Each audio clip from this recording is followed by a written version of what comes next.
Si tu penses avoir des difficultés sur le plan sentimental et que tu connais des schémas répétitifs dits négatifs, c'est-à-dire que tu n'es pas satisfaite de tes relations, il est possible que tu t'orientes naturellement vers des techniques de communication, entre autres, c'est-à-dire des savoir-faire, des compétences qui te permettent rapidement d'avoir un résultat. Et tu peux trouver notamment des formations, comme j'en partage, le Rendre accro mode d'emploi, Texto Magique, qui sont des programmes orientés en grande majorité sur la technique. Et je pense que c'est indispensable. Je pense aussi qu'il y a des compétences clés qui sont oubliées, qui sont un peu en arrière-plan et qui font pour moi une grande différence. Et je dirais même mieux, qui s'inscrivent dans le plan parfait pour que les relations sentimentales fonctionnent.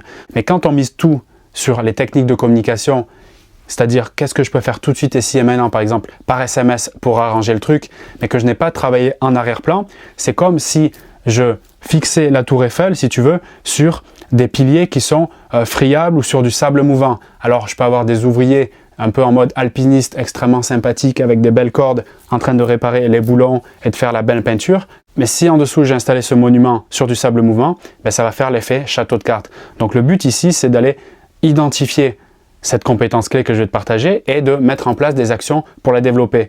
Ça soutiendra largement toutes les techniques de communication que tu vas apprendre. Et là, ça va faire un mix parfait entre les ressources internes, savoir-être, et les ressources externes, savoir-faire. Cette compétence clé peut se développer à n'importe quel âge. Bien sûr, avec de la maturité et de l'expérience, ben c'est encore mieux. Mais l'idée, le maître mot qui va faire développer cette compétence, c'est la conscience. Et la conscience, on peut la développer à tout âge. Et donc cette compétence, cette ressource, c'est la sagesse. Je vois la sagesse comme un mix entre le calme ou l'apaisement, le discernement et la modération. Et comment le développer? Tout simplement en faisant une frise de mes expériences. Et c'est ce que je te propose de faire si tu me suis jusqu'à là. Imagine une frise, donc tu vas dire j'ai telle expérience ou telle relation. Peu importe si c'est une relation de 2 semaines, 1 mois, 6 mois, 1 an. Telle relation en 1995, telle relation en 2000, en 2005. Et déjà en posant ça sur le papier, ça me permet, si tu veux, en une seule feuille, d'avoir déjà la conscience sur mes relations. Après, tu peux développer cette équation magique qui est un outil concret pour développer ta sagesse. Une relation ou une expérience, comme on l'a vu sur la frise, une relation égale une leçon. Une relation égale une leçon. J'ai ma frise avec toutes mes relations, je me remémore ces relations, je peux fermer les yeux, rentrer si tu veux dans les souvenirs de façon globale et je dirais qu'est-ce qui ressort de cette relation concrètement qui peut être une vraie leçon. Et l'idéal c'est de le faire en une phrase tournée de façon positive. Donc ça demande une petite phase d'introspection, mais ça peut te sauver des années de galère et surtout te faire gagner du temps dans tes relations. Et encore une fois, peu importe l'âge que tu as. Alors bien sûr, je m'approprie ces techniques avant de te les partager et je vois la différence énorme justement en prenant en compte les relations précédentes et qu'est-ce qui s'est passé et qu'est-ce que justement j'ai retenu qui peut être appliqué par la suite. Et l'étape suivante de ce processus qu'on pourrait nommer en 3 étapes, le premier, identification de chacune de mes relations. Deuxième étape, donc ça demande un peu plus de réflexion, je me pose et je tire une leçon, idéalement en une phrase courte de chaque relation. Et troisième étape, comment concrètement je peux appliquer la leçon que j'ai apprise.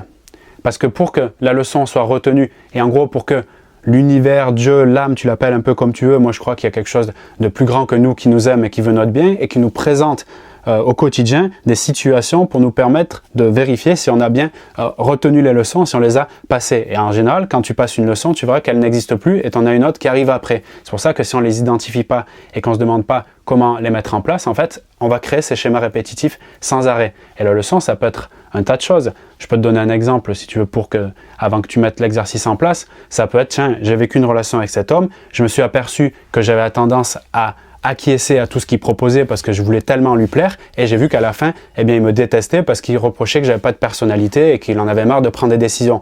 La leçon qui peut être ici, c'est apprendre à dire non ou bien oser être moi-même, surtout dans les moments où je ne suis pas d'accord. Et cette leçon, c'est une leçon clé parce que j'ai vu que ça n'a pas fonctionné ici. La question, comment je peux appliquer clairement tout de suite ici et maintenant, ça peut être dans l'instant, cette leçon dans ma relation actuelle. Une autre leçon, ça peut être je me rappelle de cette relation et j'ai remarqué que ça n'a pas fonctionné parce que j'avais l'incapacité à prendre des décisions, c'est-à-dire je ne faisais aucun choix. J'attendais que ce soit l'autre qui fasse le choix constamment. Et à un moment donné, ça a déconné encore une fois à cause de ça. Et donc pour développer cette compétence-là, ce savoir-être et cette sagesse qui va émerger, c'est comment tout de suite dans la relation dans laquelle je suis, je peux être plus leader dans le sens j'ai de l'impact dans les prises de décision, dans le choix. Et ça peut être juste pour un choix de restaurant, pour un choix de week-end, pour un choix de vacances, etc. C'est un entraînement que je fais au quotidien sur des petites choses qui à la fin deviendront mon identité puisqu'on parle de l'être, d'accord? Donc c'est là où tu prends vraiment une grande valeur sans justement être à 100% sur que de la technique de communication, qu'est-ce que je fais à cet endroit, quel message j'envoie quand il m'envoie ça. Encore une fois que c'est très important, mais c'est encore mieux quand c'est mixé dans ce mariage parfait. Donc, je résume, j'ai une frise de chacune de mes relations. Tu vois, déjà, rien que faire cet exercice, c'est assez puissant. Tu verras la dimension que tu vas prendre en faisant ça, l'énergie que ça va te donner. Qu'est-ce que j'ai appris de cette relation? Qu'est-ce que j'ai appris de cette relation? Qu'est-ce que j'ai appris? Et comment je peux appliquer chacune de ces leçons dans cette relation? Et tu verras que dans tes leçons que tu vas mettre là en une phrase, donc oser être moi-même, m'affirmer plus, apprendre à dire non, avoir plus la capacité à prendre des décisions, etc., etc. Dans cette relation que tu as maintenant, tu vois qu'il y a quelque chose dans toutes ces leçons qui va émerger un peu plus. Ça va te faire une sorte de vibration. Tu vas sentir que là, cette leçon elle est importante. Engage-toi à le faire tout de suite, répète-le, jusqu'à que la leçon soit apprise et tu vois, la relation, elle va complètement changer. Et pour moi, on parle souvent de confiance en soi en relation. Je trouve que c'est intéressant de développer sa capacité à se sentir à l'aise dans le domaine relationnel. Oui, c'est important, mais je pense que si tu développes cette ressource qui est la sagesse, la confiance en soi, tu n'en as plus besoin. C'est quelque chose que tu ne parleras même plus de confiance en soi. Parce que pour moi, la sagesse, ça englobe justement la confiance en soi, l'estime de soi, l'amour de soi. La sagesse, c'est la compétence, la ressource interne qui me semble être la plus importante à développer si tu veux être heureuse en amour. Si tu penses que ce contenu peut aider d'autres femmes de cœur et même d'autres hommes, parce que c'est applicable bien sûr au niveau masculin, eh bien partage-le directement sur tes réseaux sociaux préférés. Je te retrouve dans d'autres contenus très bientôt, alors que ce soit en vidéo ou bien dans les formations en ligne. Notamment, j'ai un pack complet, le rendre accro au mode d'emploi que tu trouveras en description. Donc, tu as toutes les informations détaillées pour savoir si ça correspond à tes attentes. Je te dis à très vite, très belle journée ou très bonne soirée à toi. Salut!